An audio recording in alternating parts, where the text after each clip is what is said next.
Hi, everyone. Welcome to Ask the Horse Live. I'm your host, Michelle Anderson, Digital Managing Editor of The Horse. Tonight's topic is Get Ready for Your Foal. Well, nearly 11 months have passed and your foal is due any day. Are you excited yet? I've only bred 2 foals over the years, and the last baby is now 15 years old and waiting outside for his dinner. So it's been a while for me.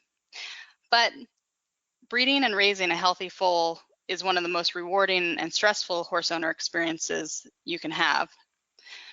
So many things can also go wrong, from difficult births, known as dystocia, to sick mares or foals. We could use some help. To answer your questions and help ensure your foal arrives safely, we are joined by Dr. Michelle Linton, who is an internal medicine and emergency critical care clinician at University of Pennsylvania's New Bolton Center. She currently devotes most of her clinical time to the care of pregnant mares, sick foals, and critically ill patients. In addition to seeing a high caseload of sick neonates and high-risk pregnancies, she also runs New Bolton's Healthy Mare Foaling program. Dr. Linton, welcome and thank you for joining us. Hi, good evening. Good evening to everyone. Thank you for having me tonight. I'm glad it sounds like we have a lot of listeners out there, so thank you for joining. Yep. Then can you tell us a little bit about your interest and how you got interested specifically in these mares, foaling, and the neonates? Yeah, I mean, I've always been interested in horses regardless, but the mare and foal side of it kind of came on. I just had this kind of natural kind of inclination. I did work on, before becoming a veterinarian, I did work on a large broodmare farm for a while, and so I was exposed to them for quite some time. You know, from a younger age, I was intrigued by, watching these foals outside.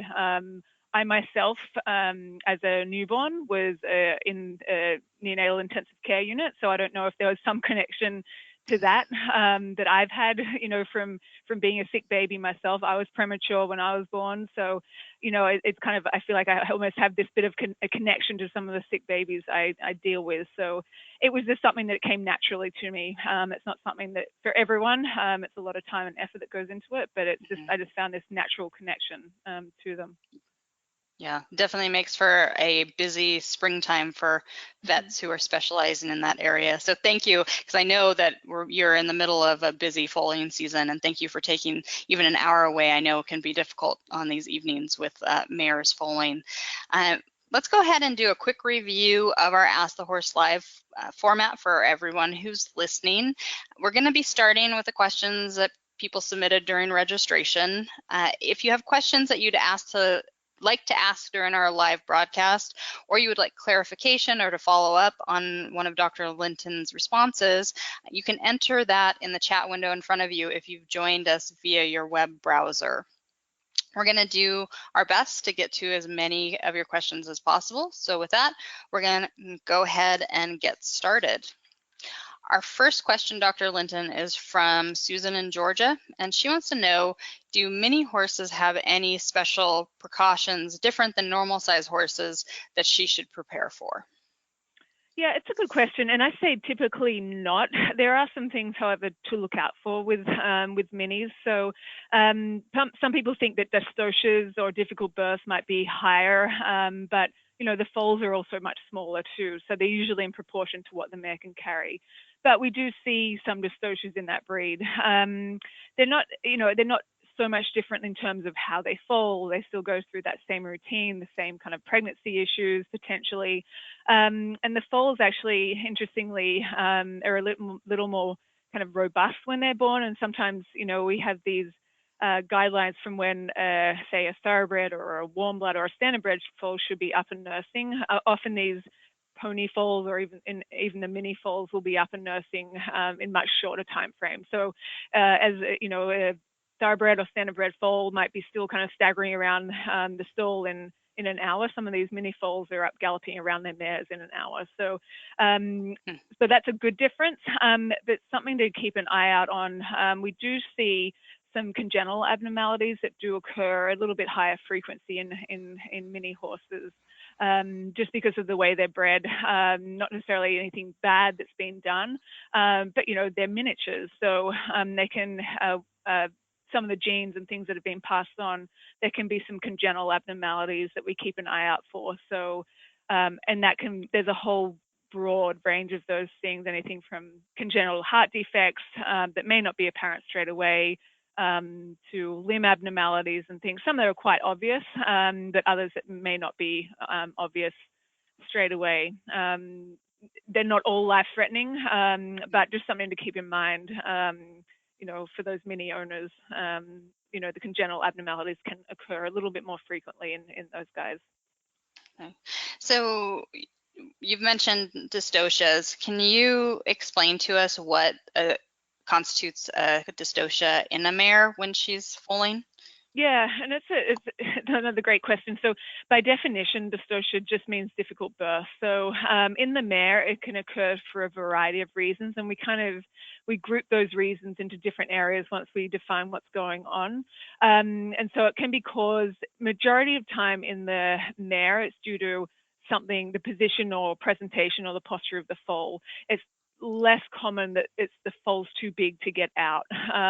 We see that more in cows, that the calves are just too big. But most commonly in the foal, there's not so much that maternal and fetal disproportion. That's kind of the size of the foal compared to the mare. Less commonly, it's due to that. More commonly, it's due to the foal. It's got its leg back, or it's got its leg over its head, or the neck's twisted, or it's, they should come out anterior, which means head first with both front legs extended, and they make that final rotation in that late stage of delivery. And some of them don't make that final rotation just because, if it's the first time foaler, the pelvis might be a little narrower in a younger mare, things might get a little bit hard. They can come out backwards, but by the tail first. So there are a lot of different reasons why dystocia may occur in a mare, but usually it's something to do with the position of the foal in that uterus. And so with that in mind, we do have a question later on about a normal foaling, but let's go ahead and talk about that now. Can you describe what you should expect during a normal foaling? Yeah, and that's something that I can't talk enough about, particularly to my students here, is you have to know the normals before you can pick anything that's abnormal. So the first thing, my first tip is it's always exciting and it's always fun, on the normal ones. Basically, and some mares do it very differently. We divide usually foaling up into 3 stages. So the first stage is those initial uterine contractions where the mare gets restless, may get a little sweaty. However, some mares do not show any signs at all. You can be sitting and staring at them and they're just standing there and suddenly they break water and they're foaling. So stage 1 can go on for hours. Sometimes in the younger mare that's not sure about that, that crampiness inside, she's a little bit more anxious about what might be happening. And so those can go on for a little bit longer. Sometimes some mares go into stage 1 and then they'll settle down for a little bit. So they'll get a restless and calm down, go back to eating, and you think, oh, it's a false alarm.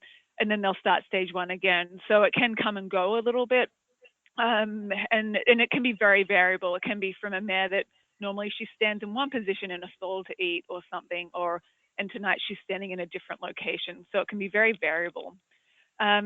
Stage 2 is actually the birth of the foal. So that's when the water breaks, and that's actually what we technically refer to as the rupture of the chorioallantois. So that's when that fetal membrane actually breaks open to let the foal out. And what happens with that is there's more forceful uterine contractions that cause that foal to then break through those fetal membranes, and they should rupture nicely. And the first thing you usually see as that ruptures is a nice white, what we call, some people say, oh, we see the bag, the white bag, and that's actually the amnion. The foal's contained in 2 kind of sacs.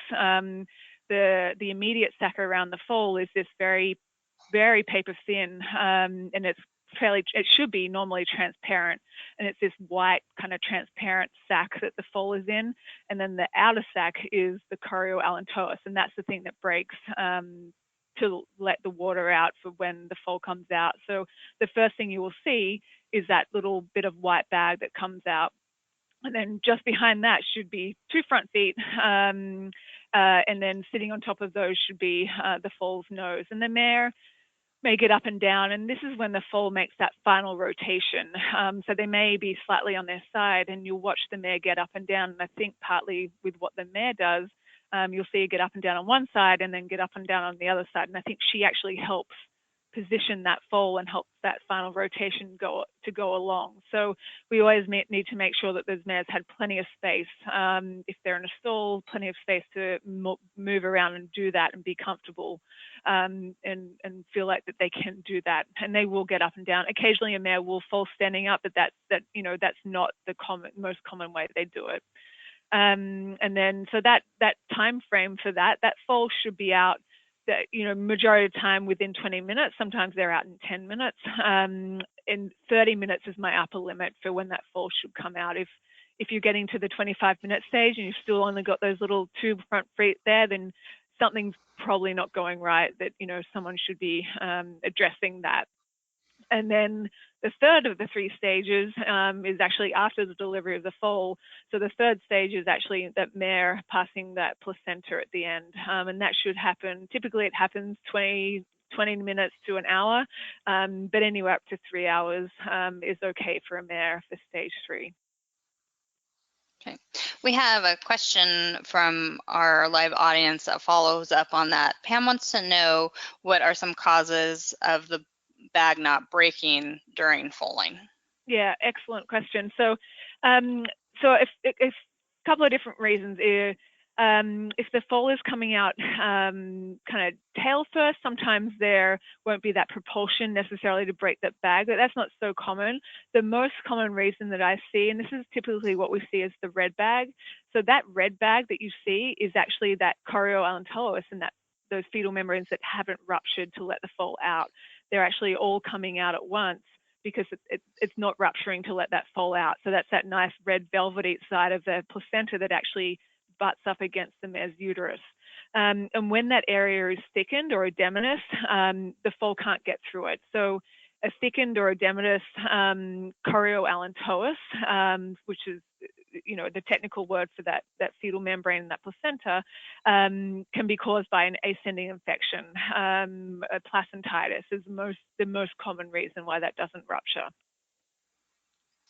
So you mentioned the red bag, so that's something we don't want to see. What are the repercussions of having a foal born with a red bag, and how should the horse owner or the breeding manager respond in those situations? Yeah. It's a nerve-wracking time if you see that red bag coming out, because something needs to be done pretty quick. It could just be an indication that the tips right there where the cervical start should break, and that just hasn't broken, and that's just tearing away and it's coming with the foal. But it could be an indication that the whole placenta and all that fetal membranes around the foal is letting go. And once that happens, that foal has no oxygen supply. So you don't know which one of those things are happening. If the rest of the placenta is still attached and it's just that tip that's not rupturing, or if everything's letting go. And so really, the only thing to do is rupture those. And you might think it's easy to stick your finger through it. It's not. Dr. Linton, can I interrupt really quickly? We lost you for a second there. Oh, okay. So I'm going to have you back up and re-explain that you just explained. And then I also want to let you know that if you do get dropped and need to rejoin us, you can just call that number that you have that you used to join us. So if you do disappear and it's obvious, you can just call right back into the call and we'll wait for you.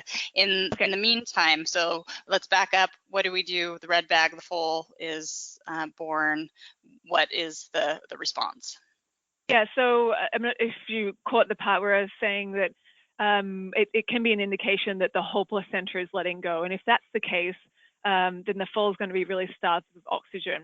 If that foal is not out and the nose is not out and it's not, it can't breathe. And so really we need to break that membrane down. You have to have a trained eye to know what the right membrane is, because you don't want to be cutting through something that you shouldn't be. And so sometimes the wall of the mare's vagina can kind of pooch out a little bit as she's straining. And you don't want to mistake that obviously for a red bag. So definitely if you're, in the foaling situation, be familiar with what a red bag may look like. what we tend to do is if we see the red bag, I poke something through it. It's not easy, and if they're thickened, then it's not easy even just to put your finger through it. So I just usually have some blunt scissors or something to, not open scissors or anything that could cut the foal, but just something a little pointy to poke through it. And once you can create a little hole, you can kind of break it open. And then from that point, I try and hasten the foaling a little bit quicker, just in case that foal is getting starved of oxygen, at least to the point where it's got its head out and can breathe. So we're going to back up now to before foaling, now that we have an idea of what a normal foaling looks like and some things that can possibly go wrong. We have a question that we received via email from Laura, and she says that she has just taken in several pregnant mares that have a body score between 2 and 3. They're presently feeding the horses a diet of alfalfa per the UC Davis starvation nutrition protocol. All the mares are in their last trimester. What is the probability of their creating colostrum when they foal sufficiently to feed their foals, also milk for their neonates? They are presently feeding up to 28 pounds per day of alfalfa to increasing the poundage of alfalfa every week. So what do you do with a neglected, starved brood mare?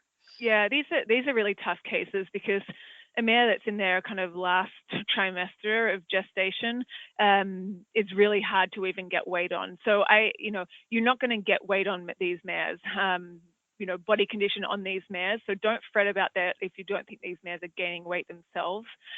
They're putting everything that you're giving them now into those babies. And into making colostrum and milk. So, I think the fact that they're getting a better and improving plan of nutrition right now, and it depends a little bit how far into their last trimester they are, but now that they're on that increasing level of nutrition, I think you're going to have a good chance of them developing colostrum and being able to feed these foals. What you won't see is the mares themselves putting on weight until after they're beyond that peak of lactation. Lactation is such an energy demand that those mares they themselves right now are invested in these babies, and their priority are putting everything into this foal that they can and putting everything into that lactation. What you may end up seeing in these mares is actually their pregnancies may go on a little longer than what you may expect, just because if they've been a little behind, then the nutrition of the baby's been behind. So may actually hold on to these babies longer because their foal might be a little bit behind developmentally. So that's something to keep an eye on for sure. Okay. We have a question from Jane in British Columbia, Canada, and she wants to know when the best time to remove a calf lick is. And can you explain what the calf lick is? Yeah, so for those of you that aren't familiar, the calf lick is where we actually suture up the vulva to the point where the mare isn't able to aspirate extra air and has got less chance of having an ascending infection. So usually it's placed after breeding and after that mare's deemed to be pregnant. Depending on the situation, some mares will place them earlier if they've had a previous infection or they're prone to getting infections. So the Caslick is just basically a very minor procedure that you do in the mare that basically closes up that vulva a little bit, and the conformation of the mare may indicate that she may need. Some mares don't need them, but to answer the question as to when to remove it, it differs a little bit if you're dealing with a normal mare that's never had a placentitis before, and that's where they get the infection that most commonly it gets in through the vagina and then infects the fetal membranes and the placenta that way. And so if you've had a mare that's been a problem before, I leave them in as long as possible. But for mares, you've got to be watching them. They will fall through a Caslix, but they will tear in a lot of different ways, and that can be very problematic. In a normal mare, I say, 10 days to 2 weeks before, they're due, or if they're starting, the due date in the mare is such a broad term, as we all know, they can fall anywhere from 330 days, 350 days, 340 days. And so it's hard to know based on just an exact date when to take that out. So my usual approach to it, if you know people are watching them, have good monitoring, once they're starting to get a decent, some udder development, is around the time to take that caslix out. Most of the time a mare majority of the time they'll develop an udder for foaling. But if you're not sure, 2 weeks before their due date is a good rule of thumb to use. But always, be checking their udders very closely. Because that is the udder to us is the best indicator of what's going on inside that mare. Okay. We have a question from Ellen in Idaho, and she wants to know what methods or equipment you recommend for monitoring mares to detect or predict foaling. Yeah, the best thing is a good set of eyes for sure. But obviously, in a lot of situations, you don't, having someone sitting in your barn all night isn't, or you don't want to be getting up and down every 15 minutes to be checking them. So there are a lot of pieces of equipment out there, different foaling alarms. So the old foaling alarms used to be those indicators that used to kind of attach to a mare's halter. So if she laid down, if she was foaling, the change in orientation of that alarm would set the alarm off. However, there's a lot of false alarms, and I see some mares that don't go into lateral to foal, and so you may miss it based on that. The alarms that I like right now are those foal alert alarms, are the ones that you actually suture into the vulva.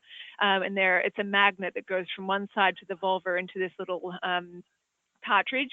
And once something's coming through that vulva, that magnet will pull out and trigger the alarm. And the alarm, the alarm, I've got mine set up to then phone an auto dialer, which comes with the alarm package that will then automatically call my phone.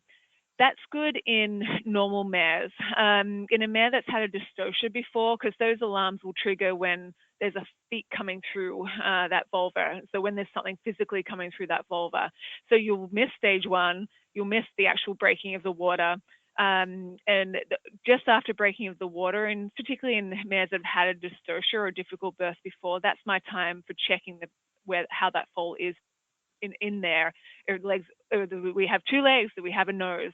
Because that's the time when you want to make the manipulations to correct that. So for everyone, foaling mares in their backyard that have foaled in their backyard before, but just want to have a peaceful night's sleep, those foal alerts are really, really great. I don't know, I've seen maybe one mare that somehow managed to fall through it, or for whatever reason the alarm didn't go off.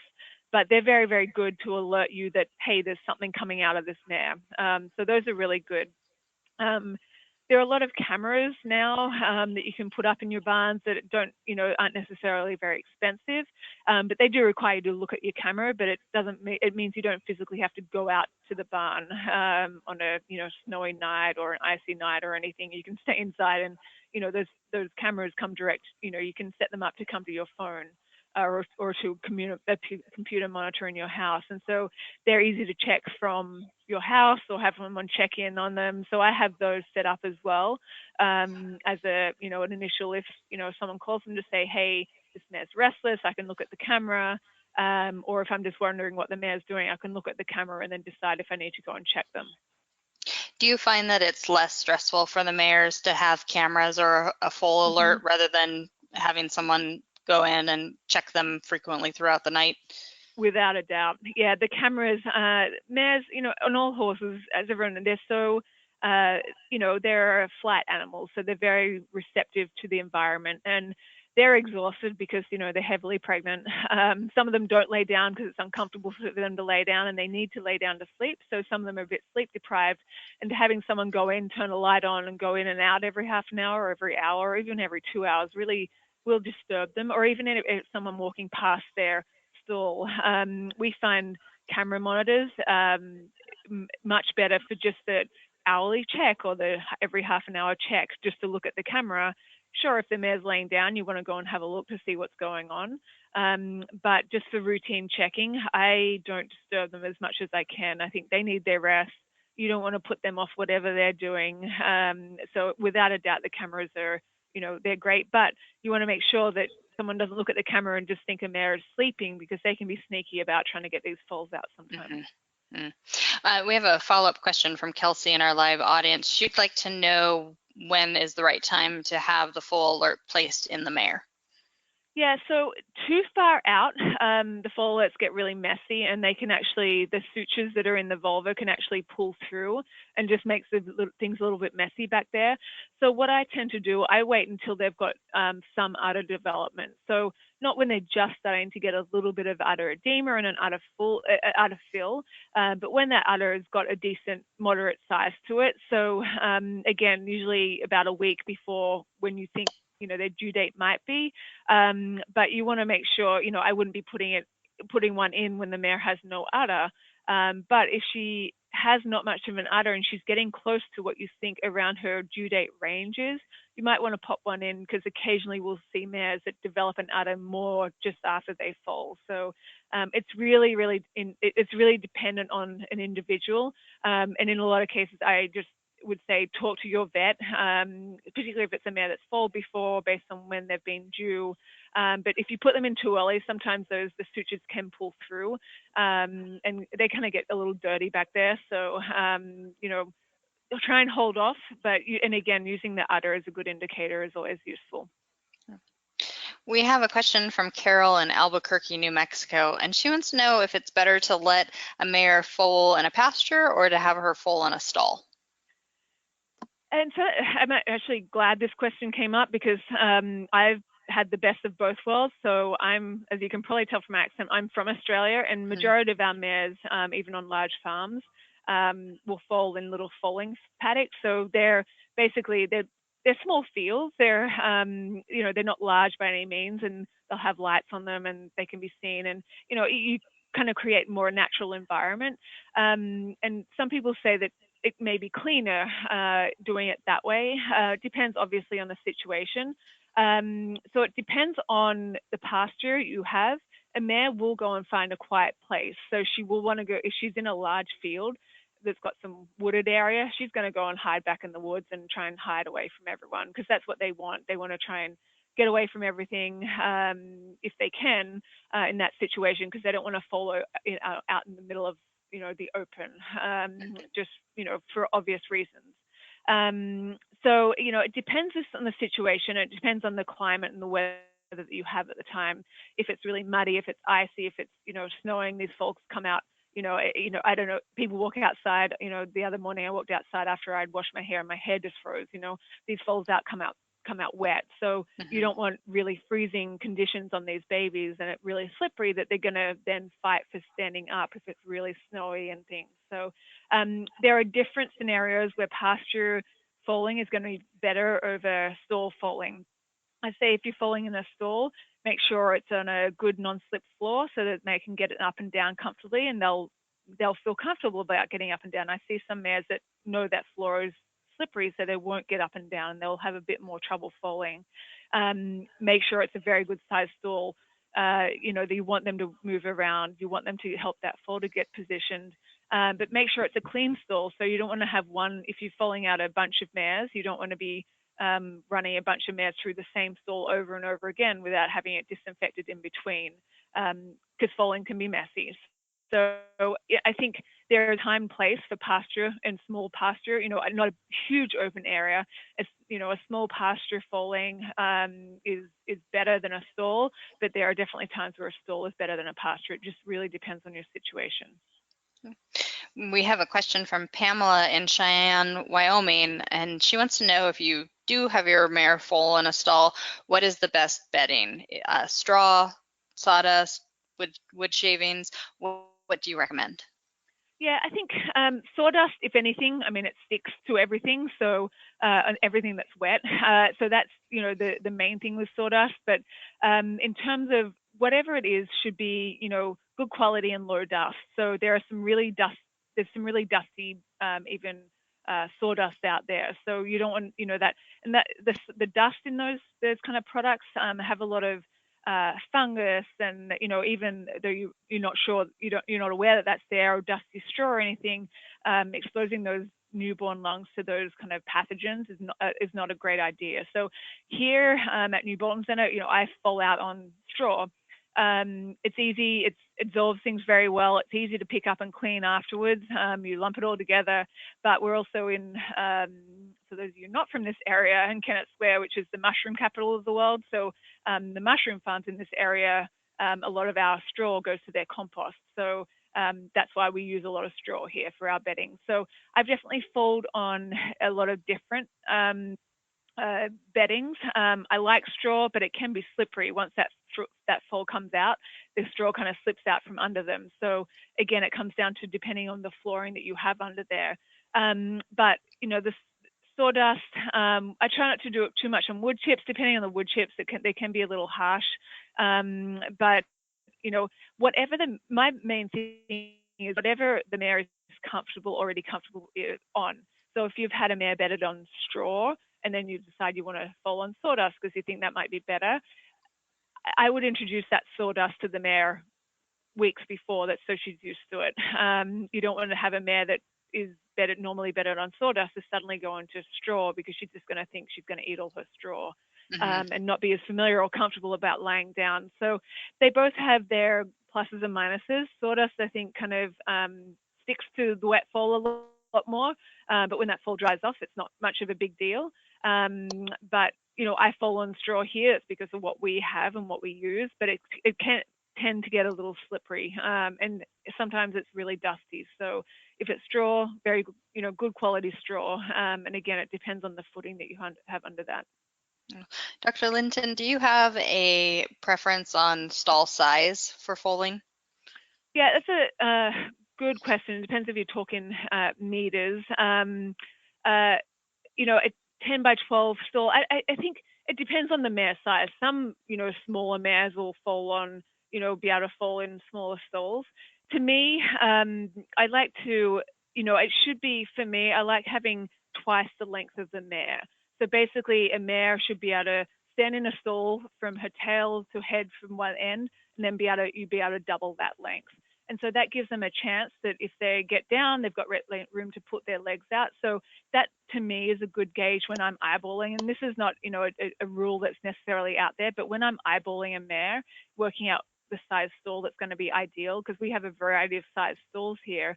I like to see that the mare from her tail to head, it reaches halfway across the stall, and then she's got that distance again. Obviously, in some situations, that is not possible, because you can't have stalls that are that large all the time. But I like that that rule of thumb, or at least 1.5 lengths of the mare, because that'll give her a chance to walk around, get up, get down again. So that's kind of, the length is that kind of what I would base it off. Yeah. You already have mentioned snow and cold weather, but we have a question from Gayla in North Dakota, which gets very, very cold. And she wants to know, how do you best prepare for a foal being born in the cold of winter? Yeah, so I think the main thing is nutrition of the mare. And, coming where I came from in Australia, it wasn't nearly as cold as it got over here, and I was amazed how fluffy foals are born here. So they're prepared. They get prepared for this environment. I think the main thing is having an area. It's not so much just the temperature, but often it's the wind chill factor that will get them. So being wet and out in a cold environment without wind isn't a big deal, and they'll dry off pretty quickly. But being in an area that's got that doesn't have a windbreak through it is not an ideal situation. That's when the foal will dry by evaporation, and so you'll take a lot of extra heat with it from that foal. So my biggest thing is, if that mare is adapted to that environment, things should go fine. Mares foal out in the wild all the time, and they're totally fine even in the cold. So if the mare is adapted to that weather, the foal will also have been adapted to that, even though they come out. And shivering is not necessarily saying they're cold. That's a way of the foal warming up. So that shivering is not saying, hey, this foal's freezing, I need to go and take it in my house and put it in front of the fire. If the foal is otherwise acting normally, shivering is actually a good sign that foal is thermoregulating and it's trying to warm itself up.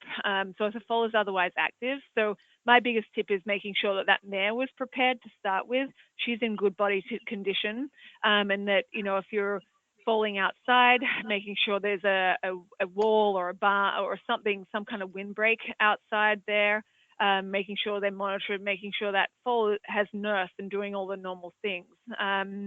But having a barn to prepare, we all have this crazy weather that's been happening basically over the globe these days with Mm-hmm. surprise storms. So having a big stall available to fall in or bring them into, to encourage that bonding if that's if that's an issue. We have a question from Lauren in Kansas. She has a mare that's older and hasn't foaled before. She wants to know what she can do to help things go smoothly for the mare and her first foal. Yeah, so that mare is facing the same issues that is even a younger mare would have with having her first foal. She's not sure about what's happening. She's got these, rumblings going on in her abdomen that she's not sure what that is from, but let her trust her hormones. So, that maternal instinct will majority of times kick in. But an older mare, nutrition, I can't speak more about nutrition, good nutrition in these older mares, making sure that her, dental care is well up to date, that, even though you're feeding her, that she's not dropping that all over the ground.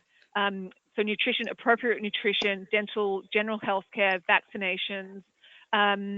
Older mares can be more prone to the main thing that that I warn people about is only, and it's only because I see it because of who I am and where I am, is older mares have a bit more higher risk of bleeding, and it may not be a major bleed, but they can get hematomas. It can be a little uncomfortable for them, but as they age, those their blood vessels, and we know that their blood vessels are not as elastic as they used to be, and so they're not as easily, they don't expand very as much, and they don't contract down as well. And so the pressures of that kind of, the uterus is very demanding for that blood supply. So they do have a slightly higher risk of having a bleed. So, and that can occur before foaling, during foaling, and after. So, if anything, low stress environment, keep everything, I wouldn't go changing her environment too quickly, keep everything low stress for as much as possible. General health care is really ideal, making sure her body condition is good, and making sure she's producing adequate milk.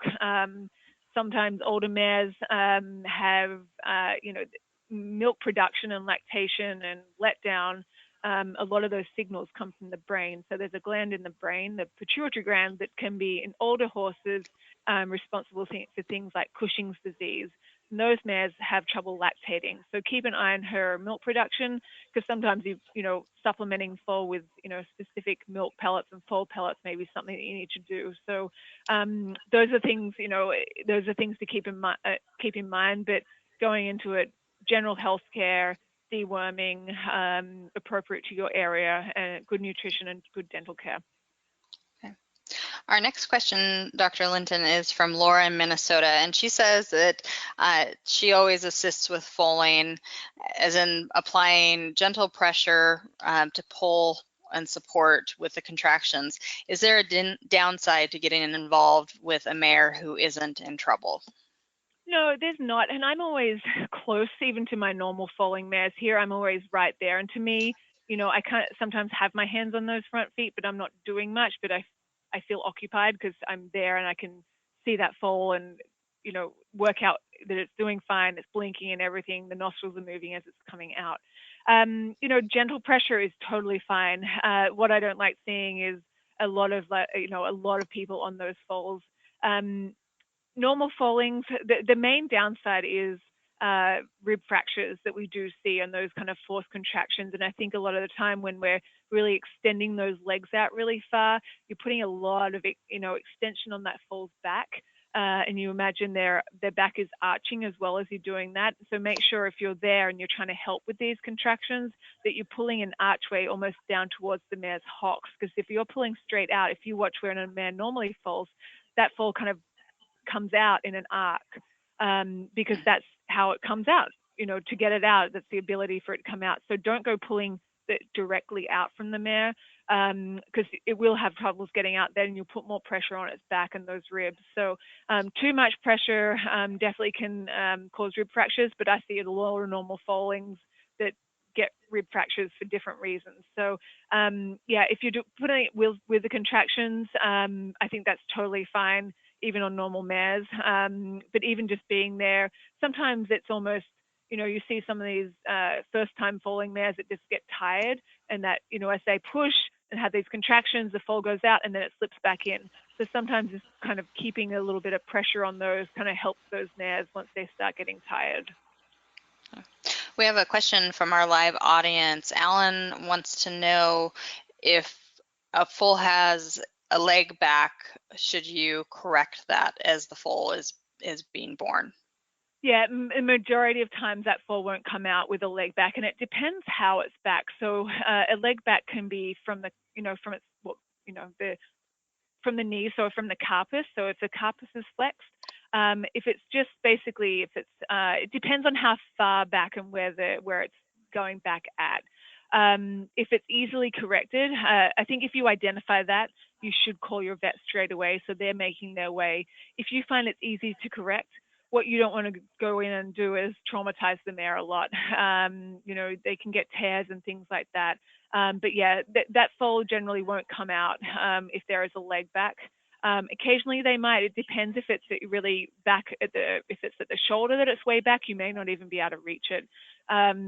So if you can get in there and you can hook your hand under that cannon bone or something and bring that leg out, there may be some reasons for that. And if it's difficult to do that, sometimes we have foals that have, mild to moderate or even severe tendon contracture that they're back because they're contracted. So they're the more difficult ones. So my advice is, if you identify legs back or anything like that, call your vet, get your vet out there, because as we know, we don't have a lot of time for these foalings.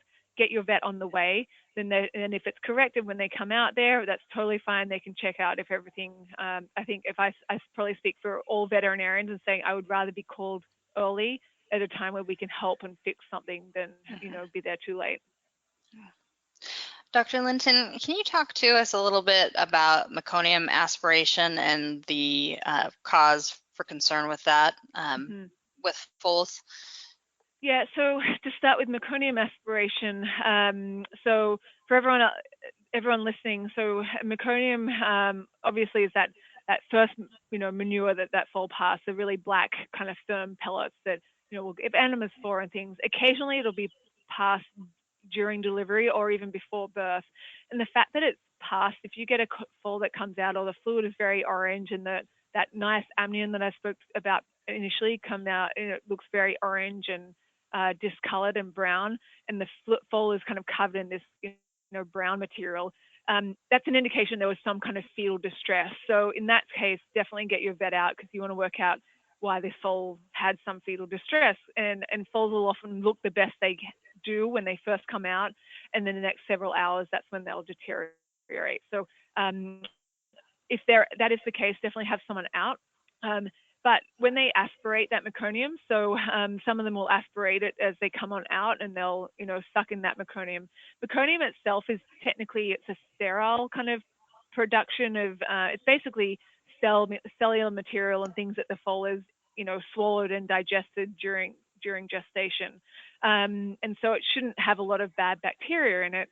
But what it does, if it gets in the lungs, it starts what we call this chemical pneumonitis. So it's really irritating, and so why it's not technically a bacterial pneumonia, but it's very, very inflammatory to the lungs. The lungs really don't like it, as you can imagine. So you can have foals with very, very strong signs of pneumonia, having trouble breathing, good anti-inflammatories. You're going to want to give them some antibiotics, because those lung defenses are really down, and they're very much more prone to bacterial pneumonias. So definitely an indicator that there's something going on, and that veterinary help is definitely warranted. Okay. Our next question is from Brandy in Vacaville, California, and she wants to know if placenta retention is more common in Friesian mares. I did laugh at this one a little bit. So the Frisians, they have a whole list of things that are very unique to their breed, medical conditions. So Mm, Frisians themselves, so draft mares in particular, and it's actually an excellent question. So there's an area of this that we don't know everything about. So draft breeds in particular have a much higher incidence of retained fetal membranes, so retained placentas.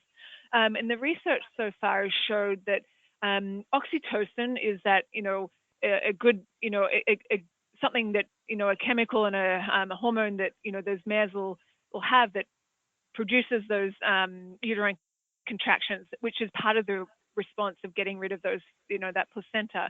They've actually found in draft breeds, their oxytocin receptors, so the part on that placenta that will identify that oxytocin that the mare is that the mare is signaling for that uterus to contract, they're much reduced in draft breeds. So there is a thought that they have less oxytocin responsiveness that might cause them to have retained fetal membrane. So that's draft breeds as a whole. Frisians, so they kind of fall under that category. But Frisians, there is another thought. So another reason, another kind of mechanisms, there are a whole bunch of mechanisms that stimulate that placenta to let go. And one is the immune system. And so after foaling, the immune system actually sees that placenta. So there's a maternal part of the placenta and there's a fetal part. And the fetal part is really foreign immunologically to the mare.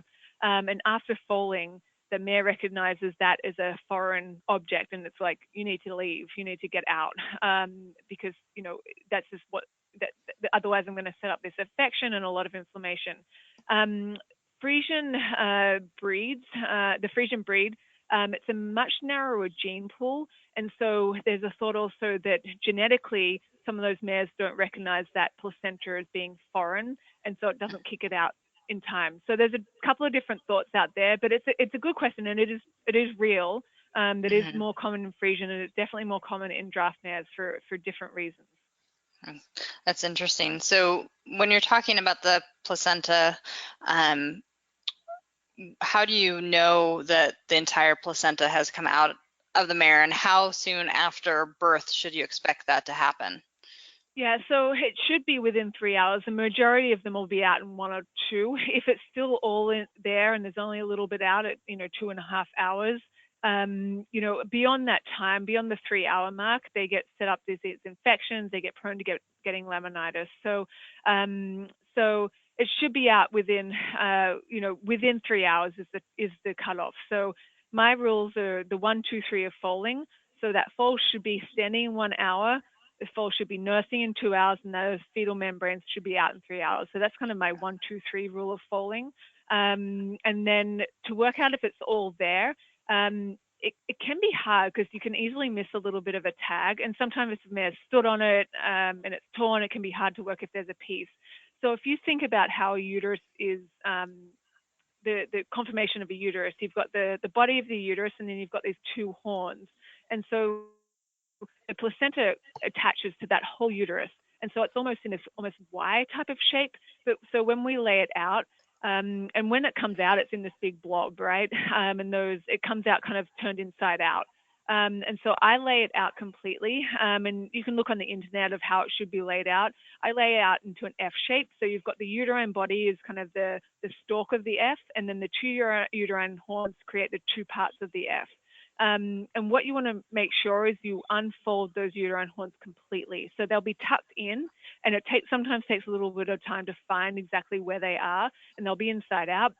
You've got to roll them out and make sure the tip is all there. The most common part for them to retain is actually the non-fetal horn. So the foal is majority of the time it's just in one of the horns.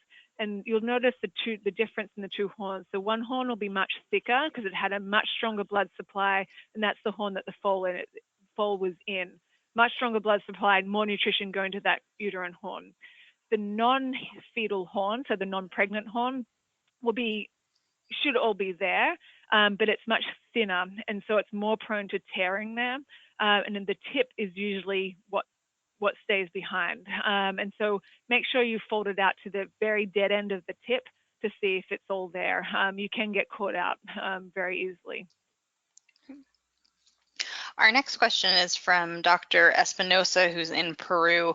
He's a practicing vet, and he wants to know your thoughts on the Madigan squeeze. Does it work?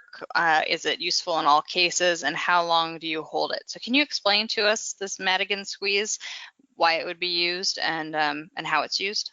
Yeah, so I'm excited that this question came up because it's a very topical, topical area these days. So the Madigan squeeze, Dr. Madigan from University of California, UC Davis, basically came up with this kind of method that you attach these ropes to the foal, put some pressure on it, and it's kind of rebirthing the foal. So these foals that are a little bit on the dummy side, the idea, so they're in I could talk about this for hours, but I'll try and abbreviate a little bit for time. So there is some substance, and we've found out that there's this kind of neurosteroid, some substance that keeps that foal when it's in the uterus, because you have to wonder, how is that foal quiet when it's in the uterus? Periods of activity, it'll move around a little bit, but mostly it's fairly quiet and sleepy. Something has to happen for that foal to be suddenly awake, up shaking its head, trying to nurse, trying to stand. Something has to happen to trigger that foal to do that. Or there must be something there to keep the foal quiet and then to allow the foal to be active once it's born. And so they've actually found out that there's neurosteroids that do that. So they're very high when the foal is in the uterus, and then they decrease a lot as just after birth. And so one of the thoughts is it's actually the squeezing and the passing of the foal through that birth canal that does that. Some foals, even though they go through that birthing, they'll come out and they're just not quite right. They're what we call these maladjusted foals, or more familiarly, people will hear them as the dummy foals. And so the idea of this method is to kind of rebirth these foals, to lower those. And the idea is that they're a little, they're a bit of these dummy foals. They wander around, they're up, they're doing everything right, but they're just like walking into walls, they're suckling on the wall, they don't really care about the mare. They're just not quite doing everything right. And so in those cases, they try this, the thought is that they still have this high level of those neurosteroids floating around in their brain that's keeping them from being this active foal that knows where the udder is, that needs to know how to nurse. And so the squeeze method is the idea of putting the ropes around these foals and applying some pressure, which then makes the foal actually lay down on its own, holding it for about 20 minutes and then releasing it. And often these foals will jump up and start nursing.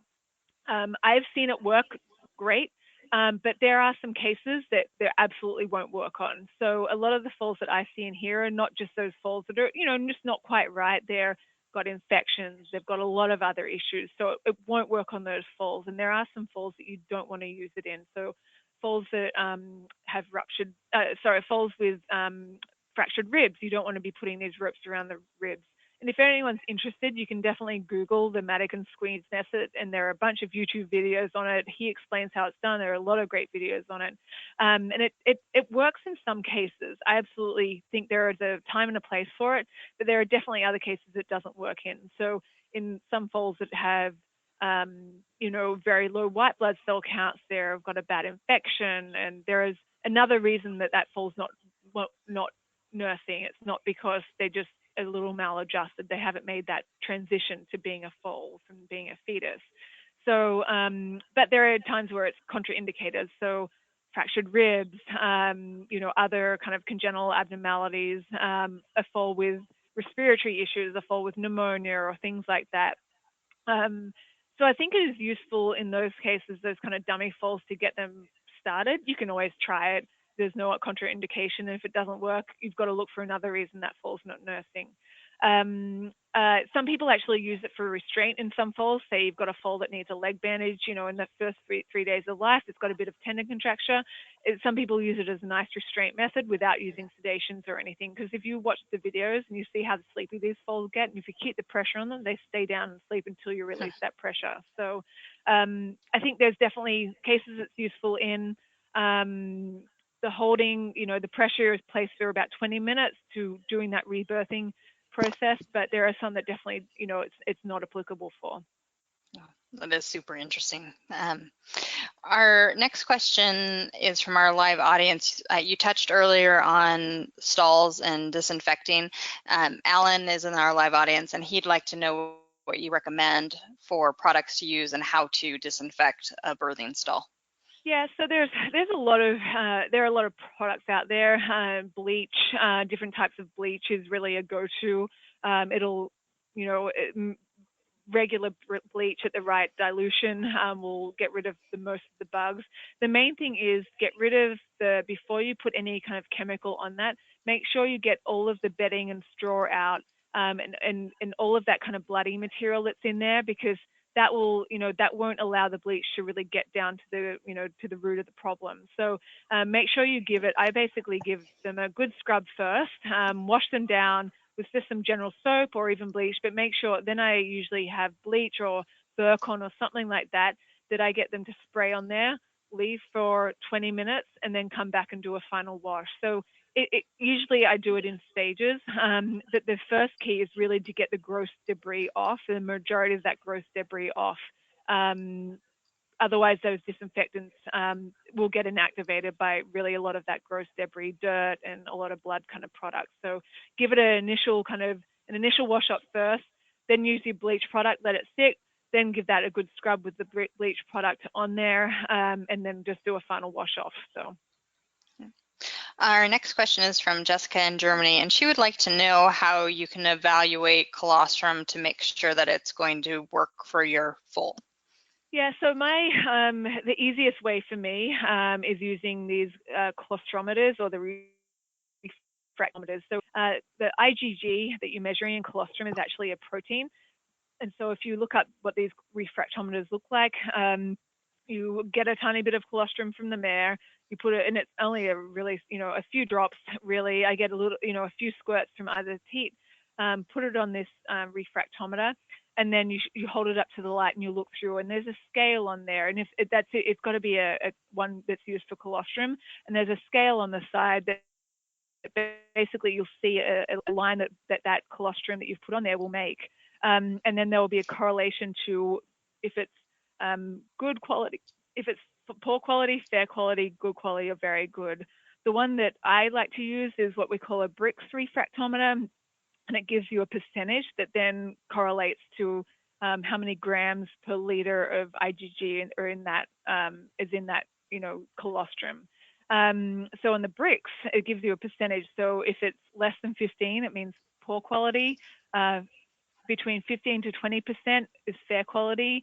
Between 20 to 30% is good quality, and anything greater than 30% is very good quality. So it's very straightforward and very easy to use. If it's a mare that hasn't foaled before or had anything suckled, just be careful when you're getting that bit of colostrum from her, especially with cold hands or anything, but just take caution when you're milking her.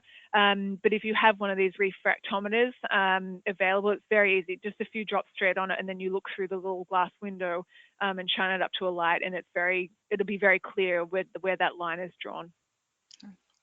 We have a question from Victoria in Orange, California, and she wants to know if you recommend administering probiotics to a newborn foal. I don't. If it's a healthy newborn foal and you haven't had any problems on the farm with diarrhea, and you're, in the foals less than 5 days of age, or even older than that, or if you've got, if you've got a lot of foals on the farm, stocking density, if you've got diarrhea in some foals, there may be a time and place for probiotics. It depends on the product. So there are a ton of products that are out there nowadays. Majority of them won't hurt. They will say that probably will hurt they may hurt your wallet a little bit, because some of them are quite expensive. But in a healthy newborn foal, in a clean environment, that has gotten up, has nursed, and has done all the right things, I don't say you have to give probiotics. But if there's an issue on the farm with diarrhea in newborn foals, or some issues in that foal in particular, I might suggest giving it. That the foal heat diarrhea we get concerned about, they all go through it majority of the time with differing degrees. Sometimes people give probiotics through that. I don't think it hurts. I think the best probiotics for the foal is often you'll see the foal eating the mare's manure. Don't scare the foal off from doing that. That is all part of their GI adaptation to becoming a foal that can eat other things. So, you know, eating the mare's manure or even a day of age is a totally very normal thing to do. And it's something that I actually really like to see, because it means to me that that foal is a healthy foal, and it's now populating its GI tract with everything that it needs to, that's going to help it with digestion. We have a question about IgG levels in the foals. Do you recommend testing the foals for that? I do. I'm a veterinarian, so yes, I do. You know, gold standard for me is always checking an IgG. I usually check it. Depends on where you are. If you're, you know, a vet going out to a farm, doing a 12-hour IgG check on a foal, I think is totally fine.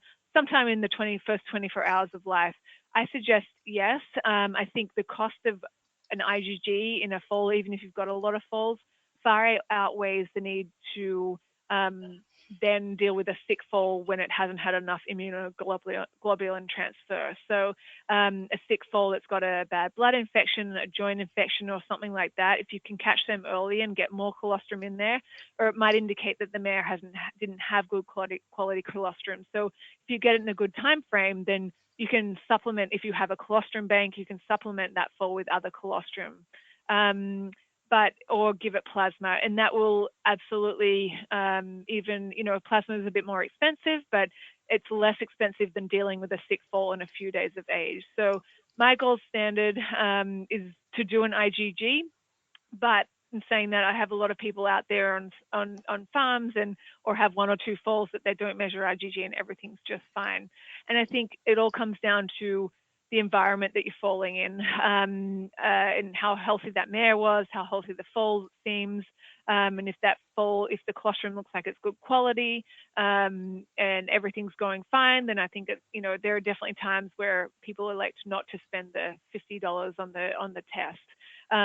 But you know, by me, I do a lot of preventative medicine, because I see the downsides of not doing the preventative side of it. So for me, doing the IgG is really a drop in the bucket, and the benefit of doing that and having that peace of mind that it's got a good level of IgG. Well, we have run out of time, but I do want to sneak one more question in, because we did have several people ask about umbilical cords. What recommendations do you have for dealing with the umbilical cord? Dipping it, not dipping it? Do you have something that you specifically recommend?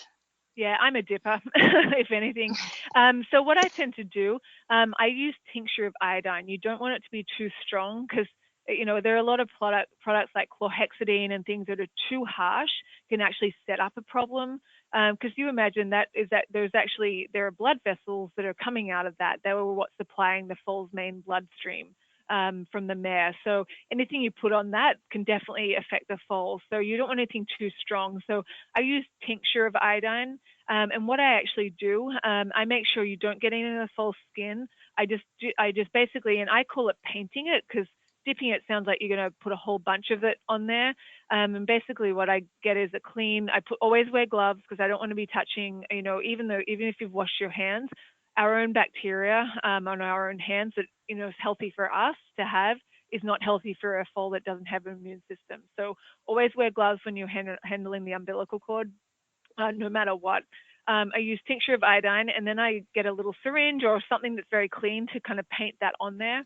And usually I do it straight after birth. Once that foal's out, I'll do it up 2 to 3 times in the first 24 hours. And then the 24 hours out of that, I'll do it twice, and then I'll probably stop. But it's a good idea to keep a close eye on that umbilical cord.